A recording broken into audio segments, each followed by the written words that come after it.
Hi hello ಎಲ್ಲರಿಗೂ praise lord ಸ್ವಾಗತ ಸುಸ್ವಾಗತ ಈ ಗುಡ್ ಫ್ರೈಡೇ ಸೀರೀಸ್ ವೀಡಿಯೋಸ್ಗೆ. ಗುಡ್ ಫ್ರೈಡೇ ಅಲ್ಲಿ ನಾವು ಮಾಡುವಂಥ ಆಚಾರಗಳೇನು? ಉಪವಾಸ ಮಾಡಬೇಕಾ? ನಾನ್ ವೆಜ್ ತಿನ್ನಬಾರ್ದಾ? ಸ್ನಾನ ಮಾಡಬೇಕಾ? ಸ್ನಾನ ಮಾಡಬಾರ್ದಾ? ಏನಿದು ಆಚರಣೆಗಳು ತಿಳ್ಕೊಬೇಕಾ? ಈ ವಿಡಿಯೋನ ಕಂಪ್ಲೀಟಾಗಿ ನೋಡಿ. ಇಡೀ ಪ್ರಪಂಚದಲ್ಲಿ ಗುಡ್ ಫ್ರೈಡೇಯನ್ನು ಬೇರೆ ಬೇರೆ ವಿಧಾನವಾಗಿ ಜನರು ಸೆಲೆಬ್ರೇಟ್ ಮಾಡ್ತಾರೆ.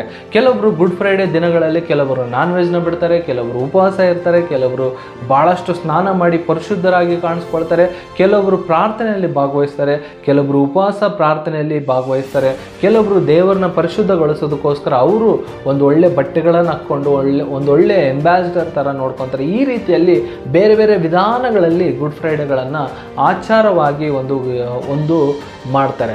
ಆದರೆ ಅದರಲ್ಲಿ ಯಾವುದು ಸರಿ ಯಾವುದು ತಪ್ಪು ಅಂತ ನಾವು ಹೇಳೋಕ್ಕಾಗಲ್ಲ. ಯಾಕಂತಂದರೆ ಅವರವರ ವೈಯಕ್ತಿಕ ನಿರ್ಣಯಗಳಿಗೆ ಅವರು ಅದನ್ನು ಮಾಡ್ಕೊತಾರೆ. ಆದರೆ ಸತ್ಯವೇದಗಳಲ್ಲಿ ಆ ಥರ ಯಾವುದರಲ್ಲಿ ಬರ್ದಿಲ್ಲ. ಗುಡ್ ಫ್ರೈಡೇನ ಈ ಆಚರಣೆಯಲ್ಲಿ ನಾವು ಸೆಲೆಬ್ರೇಟ್ ಮಾಡಬೇಕು ಅಥವಾ ಈ ಆಚಾರಗಳನ್ನು ನಾವೆಲ್ಲ ಫಾಲೋ ಮಾಡಬೇಕು, ಗುಡ್ ಫ್ರೈಡೇಯಲ್ಲಿ ಉಪವಾಸ ಇರಬೇಕು, ಗುಡ್ ಫ್ರೈಡೇಯಲ್ಲಿ ನಾನ್ ವೆಜ್ ತಿನ್ನಬಾರ್ದು, ಗುಡ್ ಫ್ರೈಡೇಯಲ್ಲಿ ಸ್ನಾನ ಮಾಡಬಾರ್ದು, ಗುಡ್ ಫ್ರೈಡೇಯಲ್ಲಿ ಚೆನ್ನಾಗಿರಬೇಕು ಅಂತಲ್ಲಿ ಎಲ್ಲಿ ಸತ್ಯವೇದದಲ್ಲಿ ಬರ್ದಿಲ್ಲ.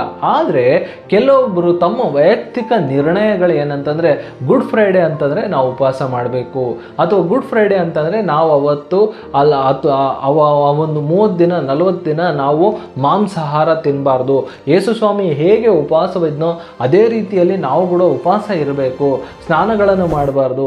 ಅಥವಾ ಅವರು ರೆಗ್ಯುಲರಾಗಿ ಸ್ನಾನ ಮಾಡಿ ಕೆಲವರು ನೀಟಾಗಿ ರೆಡಿ ಆಗಬೇಕಂತ ಕೆಲವೊಬ್ಬರು ಆಚರಣೆಗಳನ್ನು ಮಾಡಿದರೆ, ಕೆಲವರು ಸ್ನಾನ ಮಾಡದೇ ಬರೀ ಒಂದು ಪ್ರಾರ್ಥನೆಗಳಲ್ಲಿ ವಾಕ್ಯಗಳಲ್ಲಿ ಧ್ಯಾನದಲ್ಲಿ ಬಳಸ್ತಾರೆ. ಅದೆಲ್ಲ ಅವರವರ ವೈಯಕ್ತಿಕಗಳಲ್ಲಿ ಅವರ ಒಂದು ವೈಯಕ್ತಿಕ ಅಭಿಪ್ರಾಯಗಳು. ಬಟ್ ಆದರೆ ಸತ್ಯವೇದಗಳಲ್ಲಿ ಇಂಥ ಯಾವುದೇ ಒಂದು ಆಚರಣೆಗಳಾಗಲಿ ಆಚಾರಗಳಾಗಲಿ ಬರೆಯಲ್ಪಟ್ಟಿಲ್ಲ.